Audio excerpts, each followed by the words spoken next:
listening to The Review on the OSG Sports Podcasting Network. Hello, everybody, and welcome back to another episode of The Review. It's the Online Sports Guys College Football Podcast, where we talk about everybody's favorite sport, college football, featuring us, the Online Sports Guys. And guys, I'm going to go ahead and just jump right in because this weekend, probably if you weren't a college football fan before and you sat there just on Saturday alone and watched the games all day, you became a college football fan because it was a fantastic weekend of football. Pshaw. We had overtime thrillers, we had 1-point games, we had game-winning field goals, we had a little bit of almost everything. And before I jump in and we talk about the games that were played, I will tell you the format here, if you are new to the show, is we talk a little bit about the games that just happened over the college football weekend. We look ahead in the second half of the show, what's coming up in the upcoming week, and then we give you a little bit of everybody's favorite segment, college football on a budget. Yo. Tell you the games that you could go see for the low price of roughly a stadium beverage. Mm-hmm. Mm-hmm. And guys, I'm going to kind of go in time order here, and I'm going to start with... Good luck marrying all the timestamps on all of this stuff. Yes.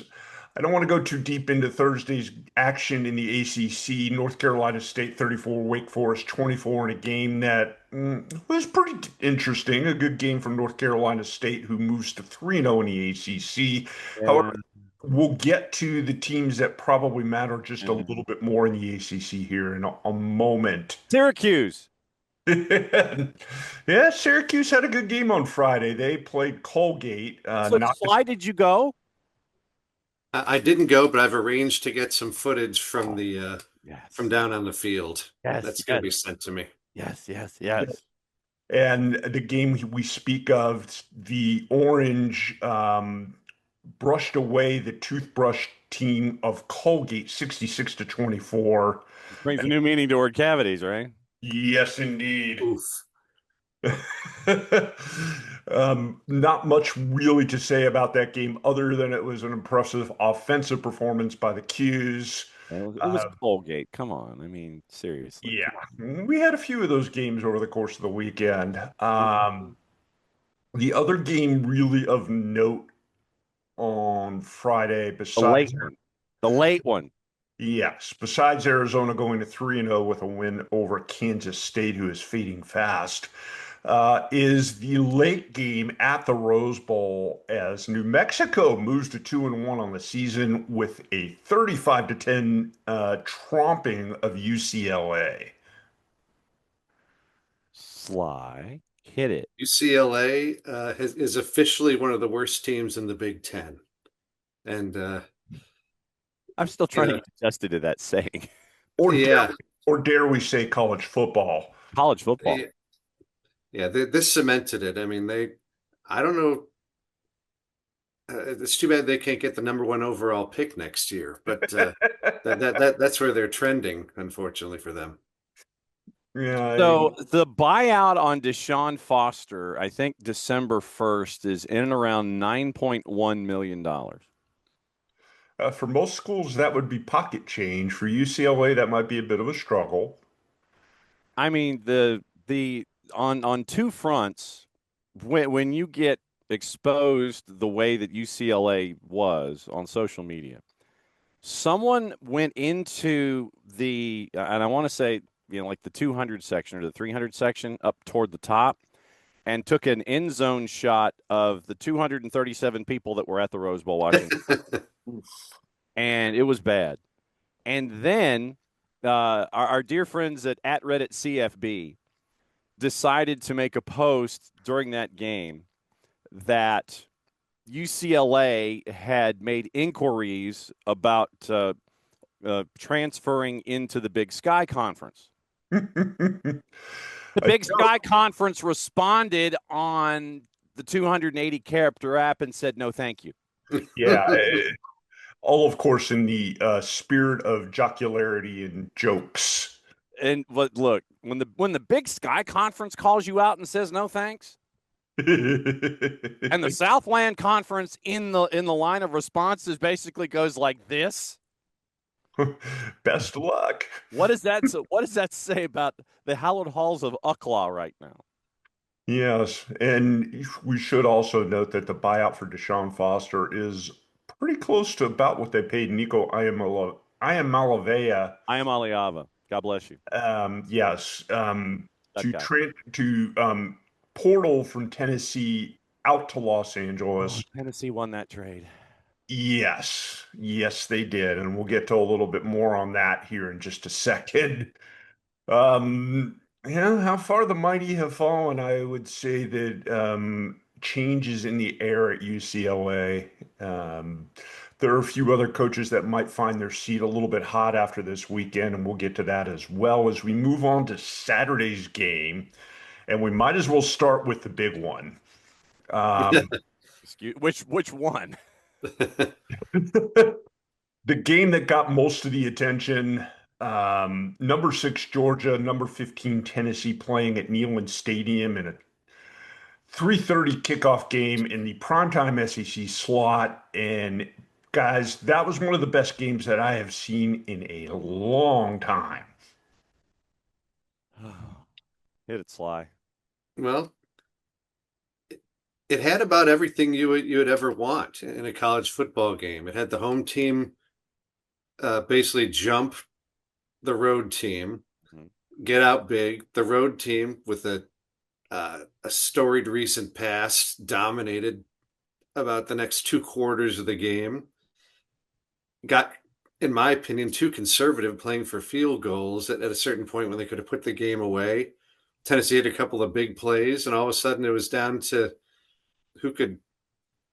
whose nerve would hold up. And in the end, Georgia just had a little more organizational savvy than Tennessee, but what a showcase for what the sport and the SEC are about. You end up with literally it turned into arena football, and at points I thought that you were looking at maybe the San Jose SaberCats and the Iowa Barnstormers in the fourth quarter, where literally it's 28-27 after 3. And you're just dialing it up at this point. It's just like you're winging it. Who's going long? Who's catching it? And I think that Gunnar Stockton showed to a national television audience that all of the, at least in this particular instance, that the kid from Rabun County may not look the part of a quarterback. He might be a little short, might be a little stocky, but the idea of him not being able to make the throw, capital T, both times. Oh, that fourth down throw. The Humphreys, yeah. Humphreys was one of the best throws I have seen a quarterback make in years. It was an absolute dime. And the presence of mind of London Humphreys to know how much real estate he had the second he grabbed onto that ball and literally just sit down in the end zone to get the knee down for the touchdown. And then you end up with too much time on the clock because everybody – that I was watching the game with, they saw the score and everybody's like, "Yep, you gave Tennessee too much time." Tennessee works their way down the field, and you look at that. And this is, and having been in television as long as we all have, that those cutaways were coming. Oh yeah, and you have legitimately, you have the. I don't know this for a fact, but I think that Max Gilbert might have just had his bar mitzvah the other day. I mean, literally, he's just by himself doing what he's thinking he's supposed to be doing and practicing and making sure that the ball that he kicks it goes into the net on the sidelines. And then you have the left guard move, and that backs Gilbert up 5. And I think that 5 yards made the difference because when you look at Max Gilbert missing the field goal attempt at the end of regulation, you see that left plant foot basically at a 45-degree angle, and you knew that the ball was going where. Oh, yeah. It looked like one of my tee shots from when we play golf. And then you get to overtime, and Tennessee doesn't take advantage of being in the top half of the first, and Georgia ran the football. You get the big run off of the left edge, and then you just pound it in there and get the win. It was If you had parachuted in from say Neptune and you're watching TV and you're going, what is this? And then you see, what is this college football if you speak? This is one of those games yesterday, as we're talking on Saturday, that you're going, yep, that's what college football is about. And then it turns into an education for those that are watching on Neptune and any other planet. Yeah, and speaking of teams from Georgia, another game that probably was equally as exciting. Georgia Tech knocking off Clemson 24-21 on a 55-yard field goal at the buzzer. Ah. Oh, man. It was Yeah. a very good game. I feel bad for Syracuse having to go to Clemson next week, but the Clemson at Georgia Tech was always going to be a danger game, and Haynes King showed that he could control a lot of the action and running and passing, and really Clemson does not look the part Oh no. right now, not even close, and so the ACC is wide open. Yeah, it rings the question, how the heck did Clemson end up in the preseason top 10? But it speaks more about how stupid the preseason polls are in college football. I can But tell you how I Clemson know got. that it's a rhetorical question, John. It's a 7-letter word. The big question, though, I have coming out of this game is how hot is the seat getting for Dabo Swinney? Clemson is facing what could be a very, very tough season and an even more difficult decision at the end of it. I defer. Sly, you first. Yeah, I saw a statistic earlier this morning that it was something to the effect that since Trevor Lawrence left, they are they're a middling team for a large portion of that period of time. And given what they built there, I his shtick was fine as long as they were winning. But They're not. I'd like to know the numbers if they chose to go a different direction and what that would actually look like. Ooh. It was a premium job. I think they could get a pretty high quality coach, but that's a huge. And A there huge might be an opening in Tuscaloosa. I mean, Oof. So let's see. Dabo, Swinney, but I will say this. I will stipulate that as I search for the Dabo Swinney buyout information, I think that there are seats that are hotter than his. Oh, yeah, no question about that. Okay, so according to as of last year, according to multiple sources, the total buyout is $60 million. But He signed a No way. 10-year for 115 in 2022 that runs through 2031. Second highest paid coach in college football at 11.1, according to USA Today. Fifth most expensive buyout in college football at $60 million. Because, and now this is weird. I have not seen a clause like this. Significant incentive bonuses up to $1.5 million, extra money for reaching and winning the CFP. A unique clause that increases the buyout amount 150% if he goes to coach in Tuscaloosa. First introduced in 19. Contract includes an Alabama-specific clause that bumps up the cost of his buyout should he take over there, considering he was a walk-on there. But the buyout for Dabo Swinney, $60 million. I think that there are seats that are hotter than Clemson. I think you've got to look at Deshaun Foster at UCLA. Oh, yeah. I think you've got to look at Brent Pry at Virginia Tech. Yeah, no question about And that. I think you've got to look at Billy Napier at the University of Florida. I think that Dabo and I think that probably if you're looking at anyone that might have a decrease in their stock, it's Cade Klubnik. Because at the beginning of the season, everybody was thinking that he would be a preseason invite, and all that was missing was the FedEx to his locker to go to the downtown athletic club. That is not happening at this rate. He and Arch Manning, I think, should cancel their flights that they've already made to New York for that weekend. No doubt. Again, going back to preseason hype and preseason predictions, yeah, that's why they shouldn't be happening. Mm-hmm. both Klubnik and Arch Manning, for different reasons, haven't quite lived up to expectation. And we'll get to the Texas game here in just a minute. I know. Going down the list of the top 25 teams, Ohio State with a big win again over, I wouldn't say interstate rival, but interstate competitor, Yes. Ohio University, Yes. 37, Yes. Intrastate. Yes. 37-9, an easy win for the OSU. Penn State also with an easy win. They cruised. Talk about a bad beat. You want to talk about a bad beat? This one was a 47.5.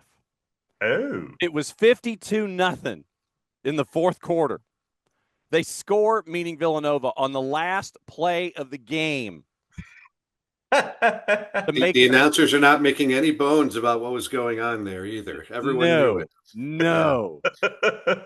So the last second touchdown on a one-handed grab in the back of the end zone by Villanova turns that into one of the worst beats of all time. You could see it on James Franklin's face too after the game. He knew he was in trouble for that one. He's looking at his FanDuel account going, rat farts.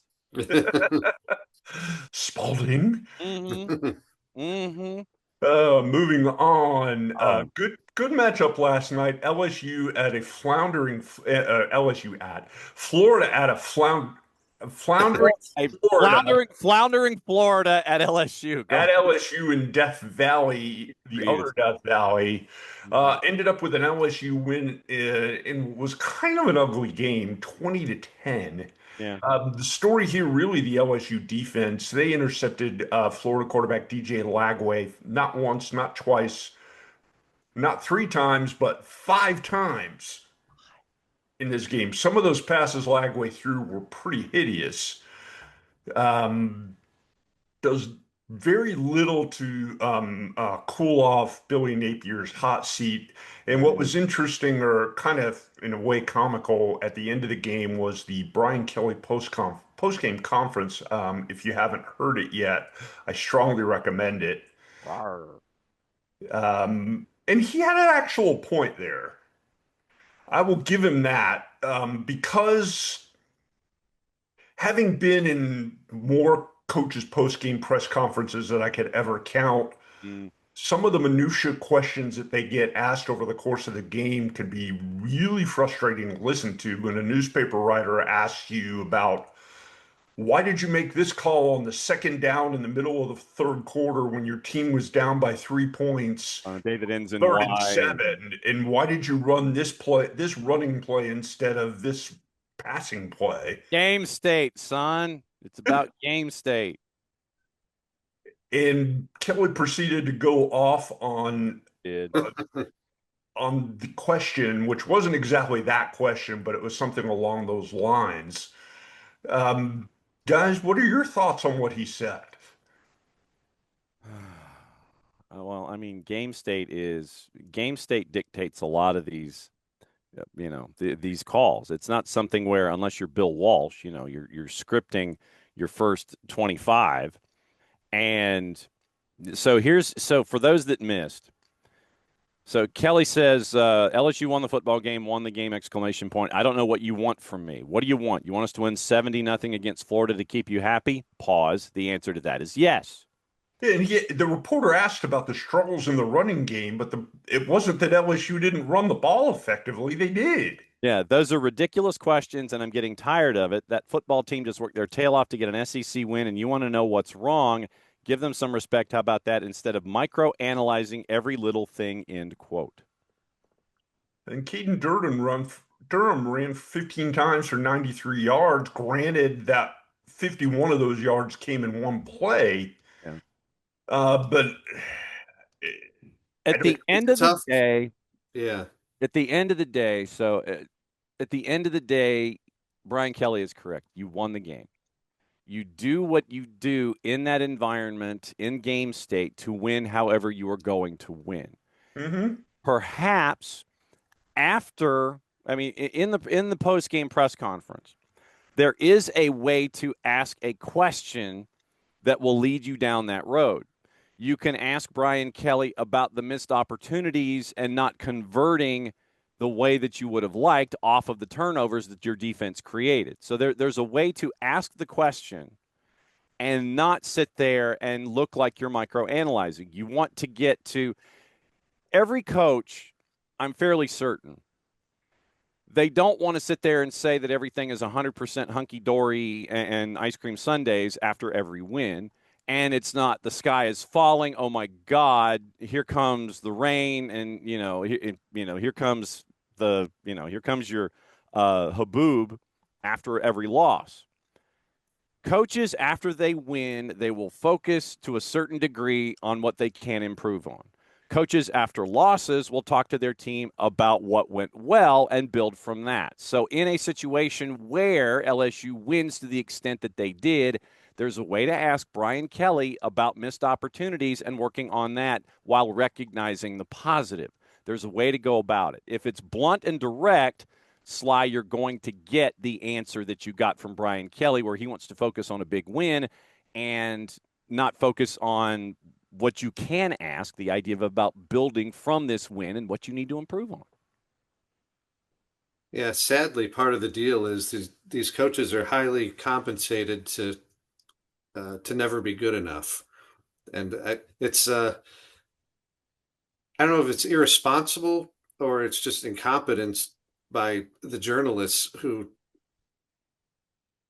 push these narratives so quickly after a game instead of saving it for the middle of the week when you've got a lot more time to evaluate and make more intelligent questions. But hey, at the end of the day, LSU has won at Clemson and they've beaten Florida, and their defense is really good.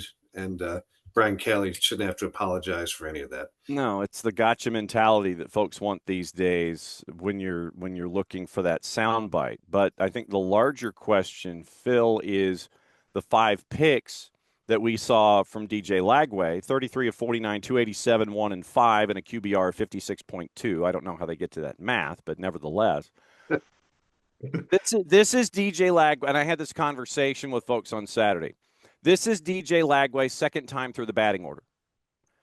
And he comes in last season, and to carry my baseball analogy, he's the guy that gets called up from AAA that you don't have a book on because he hasn't been at the major league level.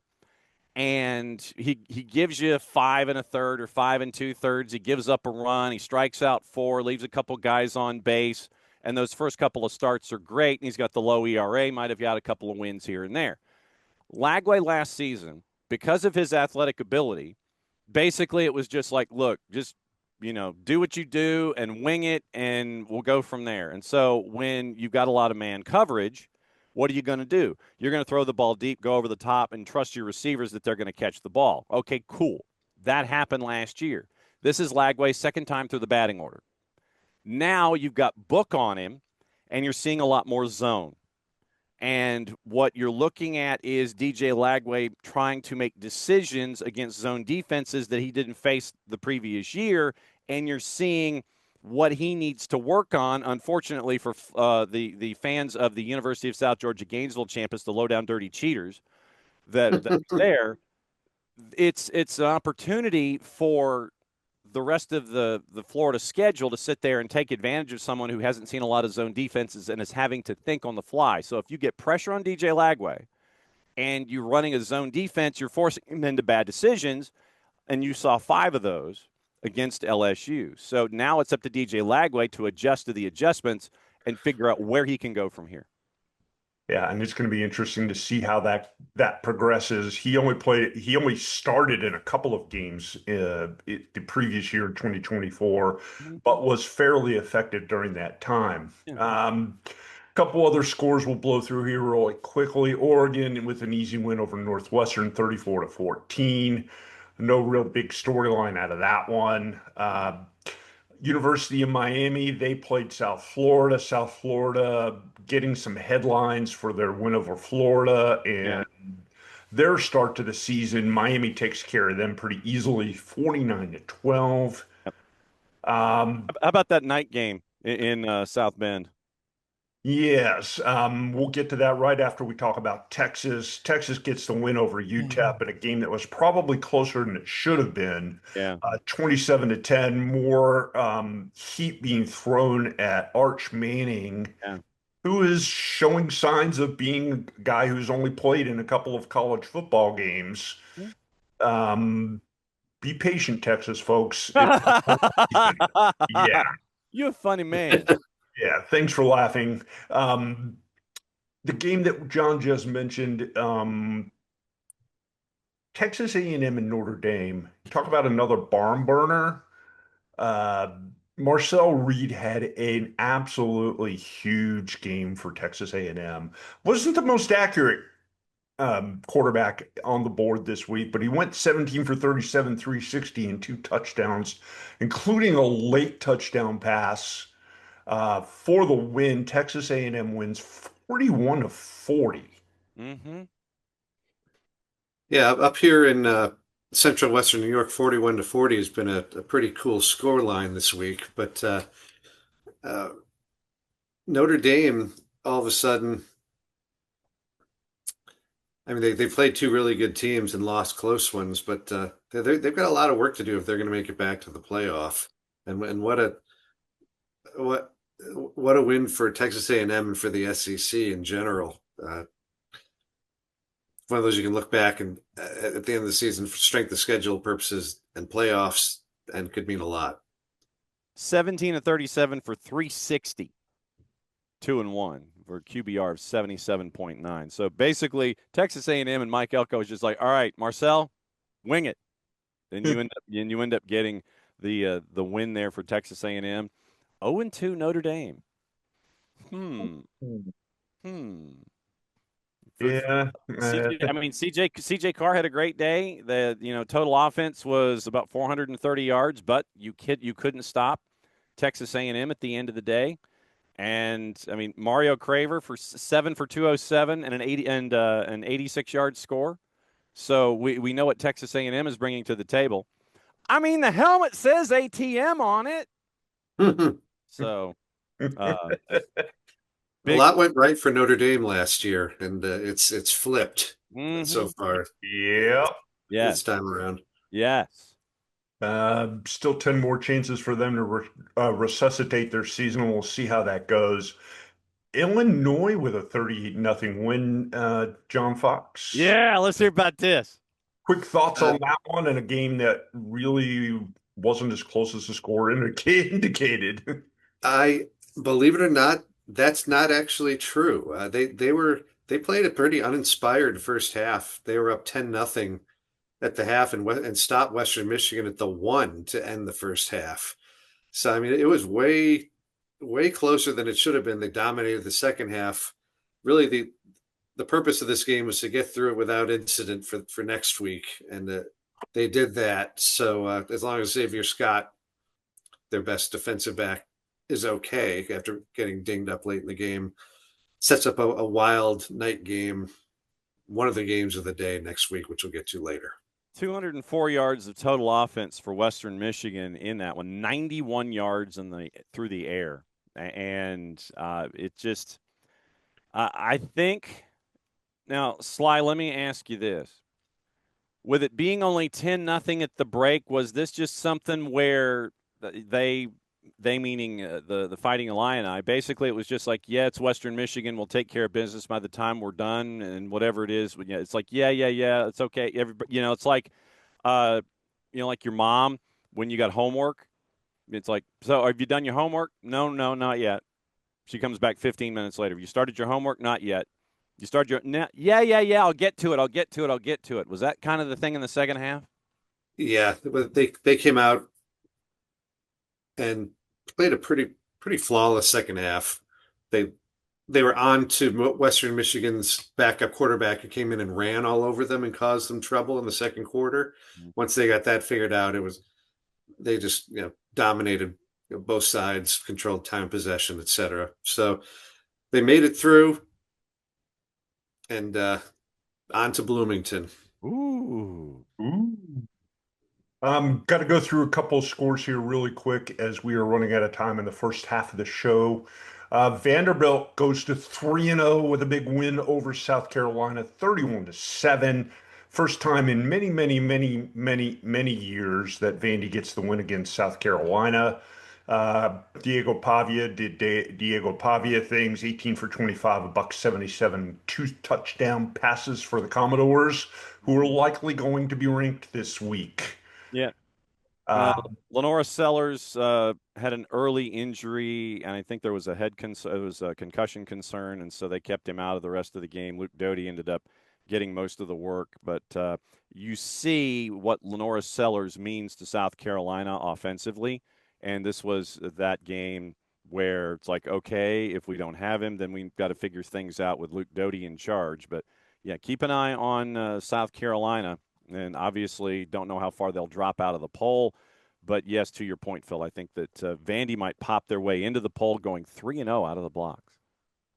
couple other games to mention really quick. Iowa State struggled but ended up winning against Arkansas State 24-16. That was a little bit of a surprise. Yeah. Alabama dominated Wisconsin. Bama gets the win 38-14. The story there, Ty Simpson, 24 for 29, 382 and four touchdown passes. Alabama There's your kind of, hot seat Yeah. entry as well. Luke Fickle. Sorry, keep going. Oh, and Luke Fickle. Yeah, true. Absolutely true. So that was a hot seat game. Absolutely right. Yeah. yeah, I think Kalen DeBoer is cooled at least for the time being, but Alabama is staring a matchup with Georgia in the face here in 2 weeks. Other games of note, Auburn gets a win over South Alabama in what looked like a fairly ugly game, 31-15. Was. Um, Ole other, Miss survived. Ole Miss survived Arkansas in a game where most of the scoring happened in the first half. It was 31-28 at the break, and then they kind of settled things down a little bit. yeah, Ole Miss scoring 10 points in winning the second half 10-7, but it was enough to get the win. Um, really not too many other noteworthy games as we go down the list of games here. Yeah, it was blowout city and a lot of paycheck games, pretty much. Delaware gets their first FBS win, or actually their second FBS win. They go to 2-1, 2-0 at home on the season. They beat Jim Moore Jr. and the Yukon Huskies 44-41 in overtime. Yeah, well, I mean, this was their first FBS win. Their other win was against Delaware State, who's Yes, an FCS. Or that's I corrected myself as soon as I said it. one double A. But no, congratulations to Kathy Wilkerson. So Kat gets her first Division I win over Yukon. And I think, if I'm not mistaken, didn't Missouri State also get a win? So it might have been a happy time in the Wilkerson household across the board. No, they were beating SMU and then wound up losing that game. Oh, Yeah, heartbreak. and they weren't. Heartbreak. It was 10-0 after one, and then they lose 28-10. Okay, there we go. They were winning the game, and then they And weren't winning the game. and Backyard Brawl also went to overtime. That was a wild one. Pitt and West Virginia. West Virginia was down. They scored, I think, with about a minute to go in regulation. It goes to overtime, and there is no word out of Morgantown at the moment how many pieces of furniture were sacrificed to gods after the win in overtime. Yeah, a couple seconds left. I wanted to mention a game we briefly mentioned earlier. Old Dominion gets the win over a fading fast Virginia Tech Hokies team, 45-26. It was 28-0 at the break. Yeah, things are not looking good for Brent Pry. Look for that job to be open as the season progresses. Guys, I'm going to wrap things up here in the first half of the show.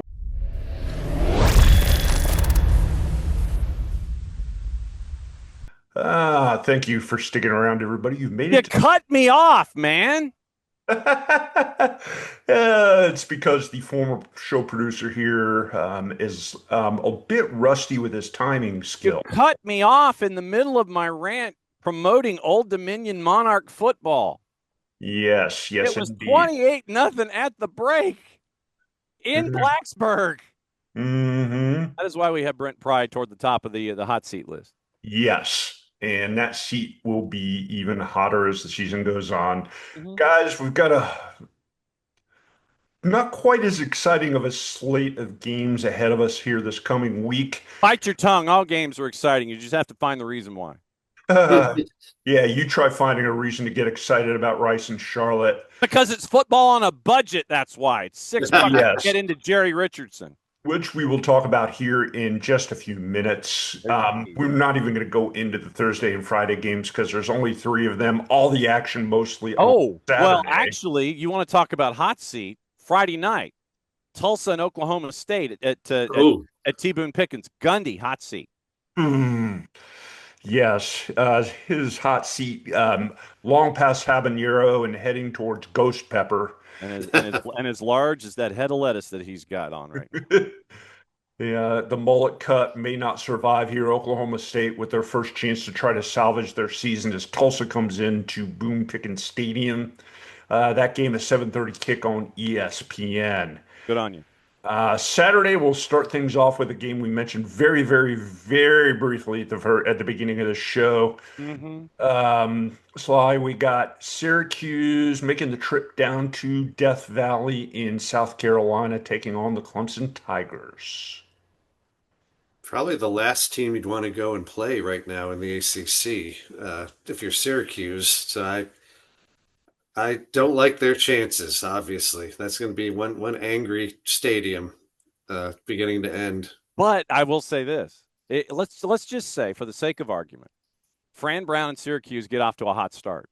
You mentioned that building's going to be angry. You could have the crowd. You could have the crowd turn in murmurs and whispers if Syracuse gets off to a start. Yeah, that'll be the dream scenario for Syracuse for sure. I mean, it wouldn't take much considering the way that the Tigers have played so far this season. Another interesting 12 o'clock kickoff game on FOX. Texas Tech traveling to Utah in a game of two undefeated teams, both of whom have looked pretty darn good to start the season. Take the over. I don't care what the number is, and we don't have a number posted yet as we're talking. Bottom line, take the over. Noon kick, two offensively minded teams getting the roll out of the rack, and it's like you've had breakfast. Now you're playing. Take the over. Yeah. 10 a.m. kickoff at Rice-Eccles Stadium out there local time. You don't even get the proper amount of breakfast tailgating at Rice-Eccles. It's just literally plant and go. Wow. Yeah, I don't imagine the tailgating there is quite as hefty as it is in some of the southeastern cities. Yeah, I'll stipulate to that. Going on down the list here, Brett Pry gets a chance for redemption as Wofford comes to town. I'm not 100% sure that Virginia Tech wins this game. At this point, I'm like, I don't know. I mean, your Terriers of Wofford, by the way, they are off to an 0-3 start in the SoCon. They've lost at South Carolina State, 1-point game. Ooh. Lost to Richmond, 4-point game. Lost at Mercer, 1-point game. So basically, Wofford has 3 losses that has been a total of 6 points.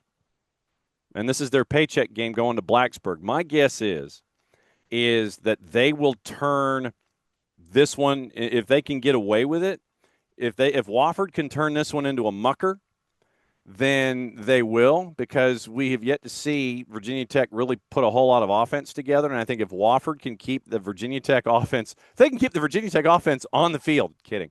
If Wofford can slow the game down and be clinical about it, then they've got a puncher's chance. And so if the Wofford game turns into a result at Lane Stadium, wow, that would not go over well.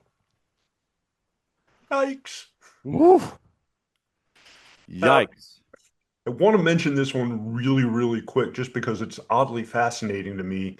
Oregon and Oregon State does not have a TV network listed to broadcast the game. Ooh. How does that happen? Could be because the B1G and the CW might be fighting over it right now. But it's a home game for Oregon, so it would be a B1G event. And it does not appear that the B1G has anything that might be a B1G game. Wow. If Oregon State, if the Apple Cup if the Apple Cup is a B1G game, wow, that's just crazy to think about. The late night Big Ten Network game. Yeah, that's being shifted to 3 o'clock in the afternoon at Autzen. It's a noon kick at Autzen, and Oh God. it's a noon kick at Autzen. 3 o'clock for those of us on the eastern side of the planet, and I mean, it's gonna have to be a B1G at this point, unless somebody does some shifting. That's crazy to think about. Yeah. Mm. Your 3:30 SEC feature game of the day. Auburn travels to Memorial Stadium in Norman, Oklahoma to take on the Sooners. John, I'll let you talk about Oh, this one. the boss is not happy. The boss still is very, very thumbs down about what's been happening so far this year, and maybe it's probably because she's been hanging around me too long. Um, Still, I think that what we have seen is more an indictment on the defenses that have been going up against Auburn than the plaudits for Jackson Arnold and the play calling that we've seen so far. To the point that you made in the first segment, Auburn kind of just lottie-dod their way through homecoming, and it was okay. Yes, so you won. You beat Major Applewhite. Yeah, okay, great, fine. Now you're going to Oklahoma, and Oklahoma ranked number 13. I still see holes in Oklahoma. I see holes in Auburn. I think that there are more holes in Auburn than there are in Oklahoma. So my guess is that it would probably be Oklahoma and the number. I don't know about the total because that would mean that you would assume that both teams at quarterback would score. So I would probably go, and this is just blind, Oklahoma, give the points, and go under on the total. Keep Jackson Arnold pinned in, and then he can't beat you with both his arm and his legs, and that's what he's been doing early this season. And I think that those are indictments of the defenses that Auburn has faced more than the successes of Jackson Arnold. Yeah, a lot to consider in that game. Just saying. Um, some potential interesting B1G action also at 3:30 on CBS. Mm-hmm. Michigan takes the trip down to Lincoln, Nebraska to take on the Cornhuskers. Cornhuskers off to a pretty good start this season. Michigan has been spotty. Take it, Sly. Yeah, Michigan will be going into a hornet's nest here. We'll see whether it matters whether their head coach is there or not. Mm-hmm. I would be really surprised if Michigan won this game. Nebraska has the better quarterback. They're at home. They've got a much better vibe about them right now than Michigan does. Yeah, that if Nebraska loses this game, I think a lot would have to go wrong. Michigan's a 3-44.5 right now. Yeah, I just don't see it. Mm-mm. I don't understand why they're favored. Maybe it's just the name. I think so. But, Well, M, yeah. because M does appear before N in the dictionary. Yeah. So they went alphabetical when they came up with the number on this one. Yeah, and that's why Michigan's rank going into this game, and Nebraska is not. Zoink, Shaggy. Should be an interesting matchup. Not too much else on the slate. Well, you got NC State and Duke, which is great during basketball season most years. Yes. But you move on down the list here. Delaware got a chance for their second possibly win in FBS as they take on Florida International at Pit Bull Stadium. Yeah, I think it was South Dade Kia Field at Pit Bull Stadium. I think that's the full name if the sponsorships were renewed with the worldwide icon known as the Pit Bull. Yeah. I'm curious to see what the acronym is for that. I just used to call it Ricardo Silva Stadium because he was the big donor that had the thing built in the first place. So, Pit Bull Kia, and there's no. Give me a week, I'll think of something. South Carolina, Missouri, 7:00. We don't know. Obviously, it's early in the week. We don't know what Sellers is going to be health-wise for South Carolina in a big road game at Missouri. So I'm intrigued with that one because right now it's two teams in the top 25. But I want to see how South Carolina rebounds, what the game plan is, especially if Sellers can't be a quarterback. And Missouri, they put up a lot of points, and so this one could be a long day depending on the pressure that's put on the quarterback position at South Carolina. want you guys to talk a little bit about the next two games here on the list. Florida at Miami, renewal of the Yeah. rivalry, 7:30 kickoff down at Hard Rock Stadium in the Miramar area. Yes, Miami Gardens, Coral Gables, yeah. Interesting here. This could be a rout, but it also could be a very close game. Yeah. So, Sly, do you want me to take this one and you take the next one, considering what? Absolutely. Okay. So basically, here's my thoughts on the low down dirty cheaters in Gainesville, the University of South Georgia Gainesville campus, and the University of Coral Gables. I hope they both lose. Right now, Miami's a 3, 55.5. I hope they both lose. I want my Bane moment at Heinz Field with these two teams. That's what I So want. you're saying you want this one to end in a tie? Yes, I want them to continue playing. So by the time we're back here next week, they're in like the 98th overtime and they've run out of trick plays and everybody's tired. They're just kind of laying down on the field at the Hard Rock with no winner having been decided. And we'll continue talking about it next week. But yes, I want no winner. I want both teams to lose by a gazillion points. And I want like 4 people to be in the stands. That's what I want. Is that going to happen? No, but that's what I want. We'll move on to more interesting action. The Battle of the Eyes at 7:30 on NBC, Illinois and Indiana. So if you'd have told anyone that 5 years ago, or told anyone 5 years ago that Indiana, Illinois would be a meaningful game for a college football playoff scenario, and both teams would be ranked, you probably get a lot of eye rolls. But both teams are historically middling to bad. They found coaches that really work. The programs are on the rise, and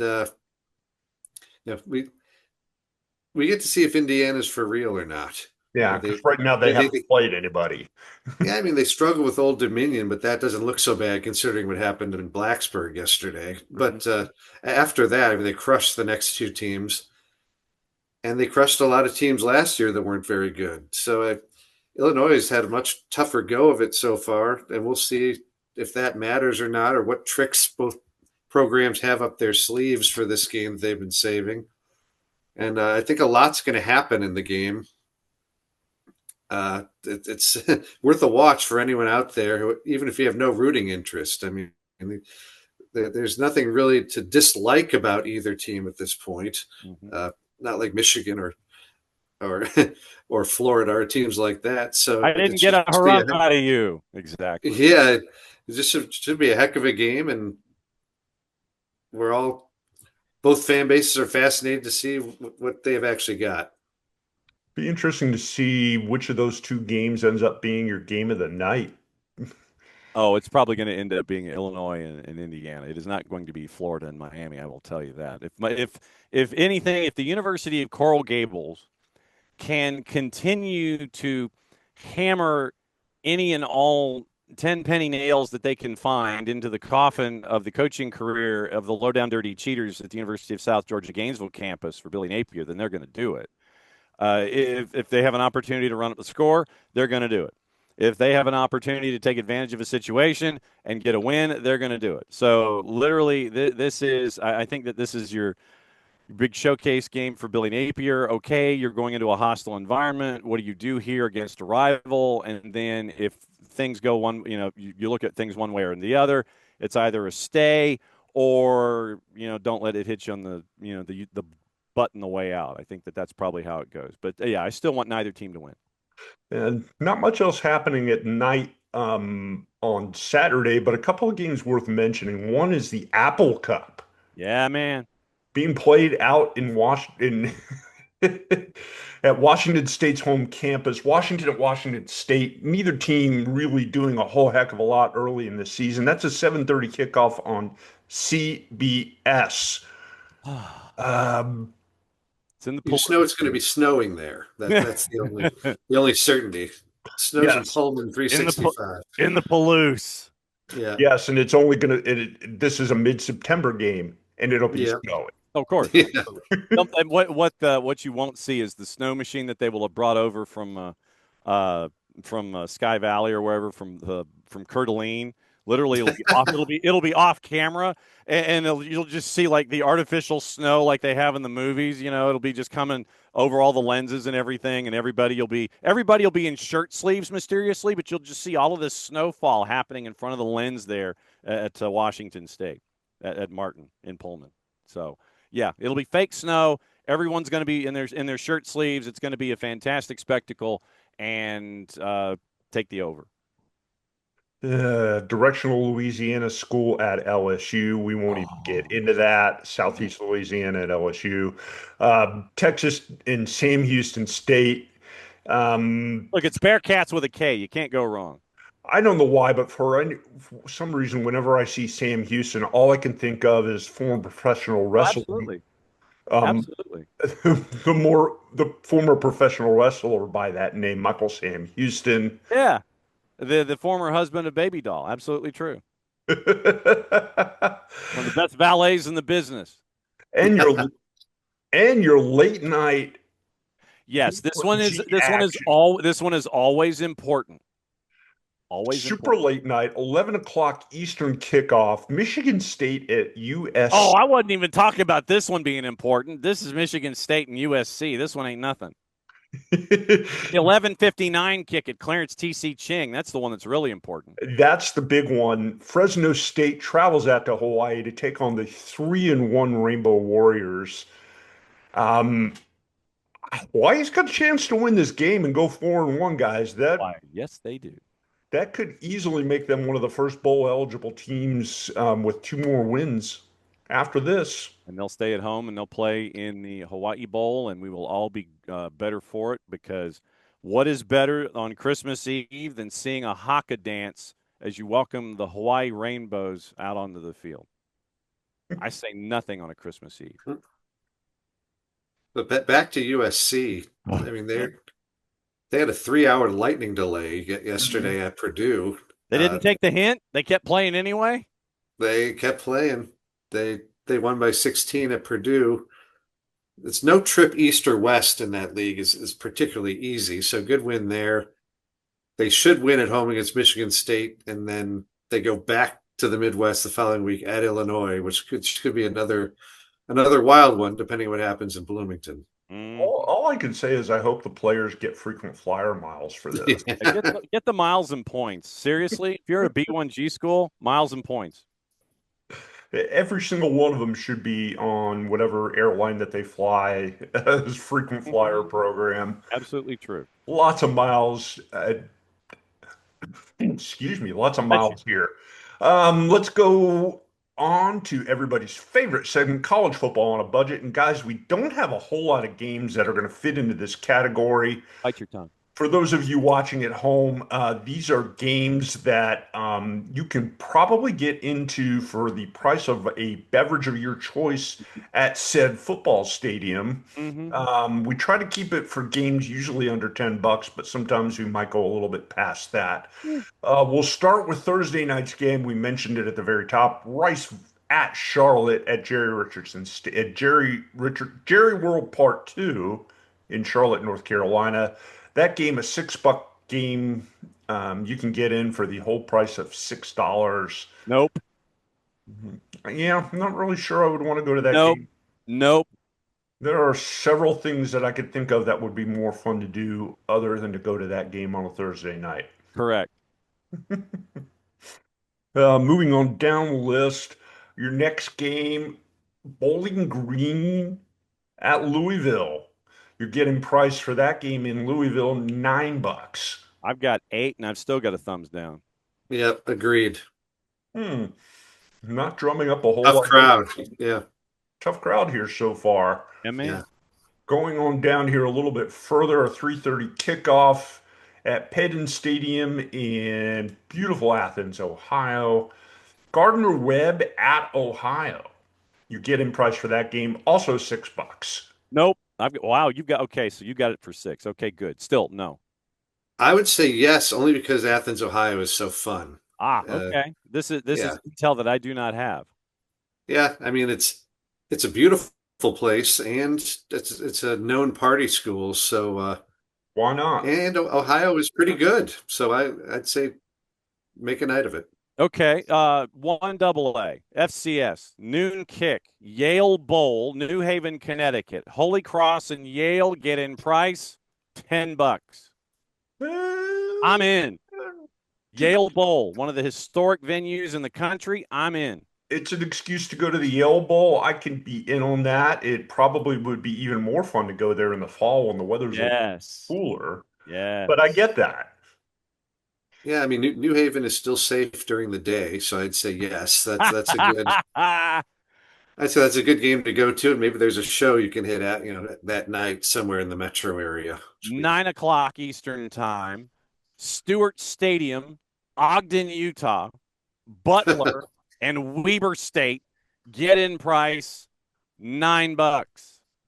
I'm in. It's a new venue. We haven't been there before.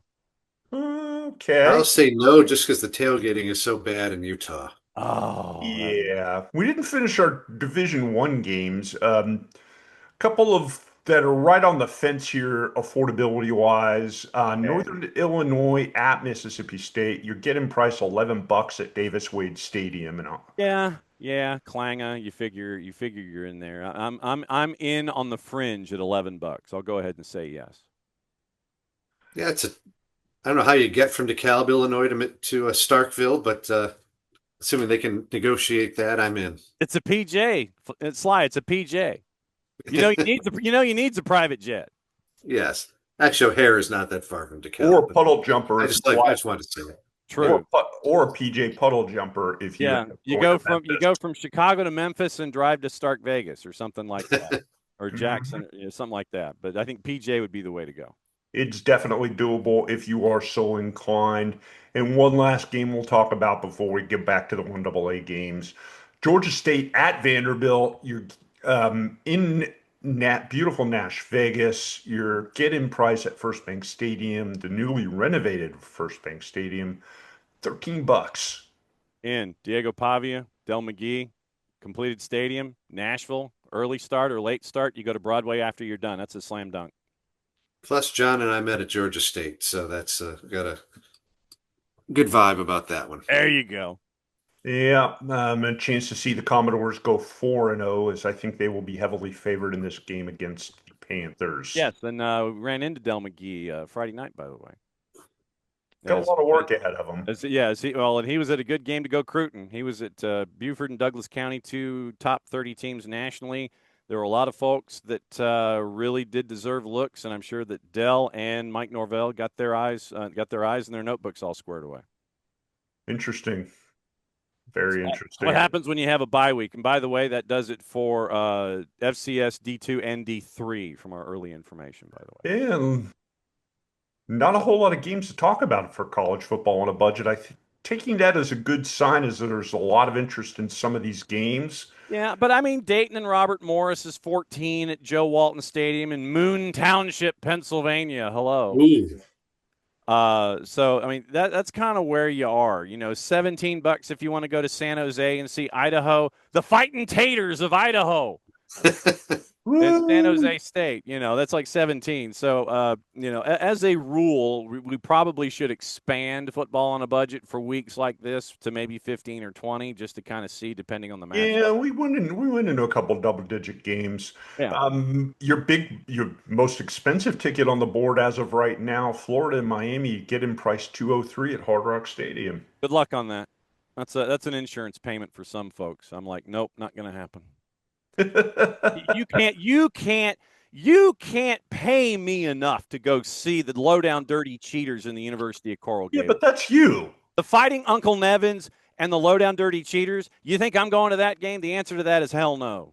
John, but that's you. We're doing this for the benefit of the viewing audience and listening audience who want to go see college football for either a low or a very high price. If you got $203, I think you can go to a couple of games for $203 that would probably be better for your dime and better for your entertainment value than that. Here's an interesting one for you here before we wrap things up on this episode of the review. Sure. James Madison at Liberty. The get-in price for that game in beautiful Lynchburg, Virginia, a place where I started my TV career in 1988. Yep. But we won't go into that. Getting price for that game, $124. I think that probably has to do with the size of the building. It's supply and demand. I don't think it's necessarily something where Well, those two schools they're separated by about 90 minutes. they hate each other. And I'm not, are the folks at Liberty allowed to hate other people? Yeah. Have you seen their athletic department? Just wondering. I think athletically, I think that the answer to that is yes. It actually should be a pretty good game. James Madison is always a tough out. Go Duke. um, Just saying. yes. And it's on the U, by the way.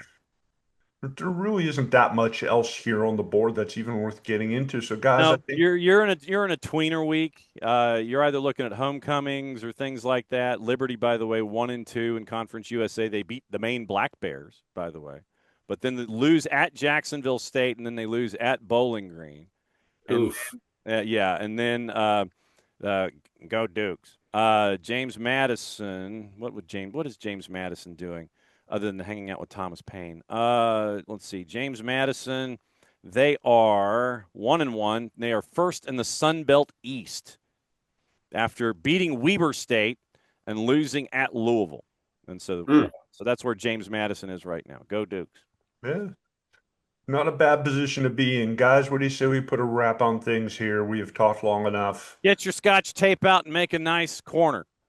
Yes. For those of you who stuck around this long, we appreciate you. Thank you for listening in. Mm-hmm. For OSG Nelson, for John Fox, I am OSG Phil. We are part of the Online Sports Guys team.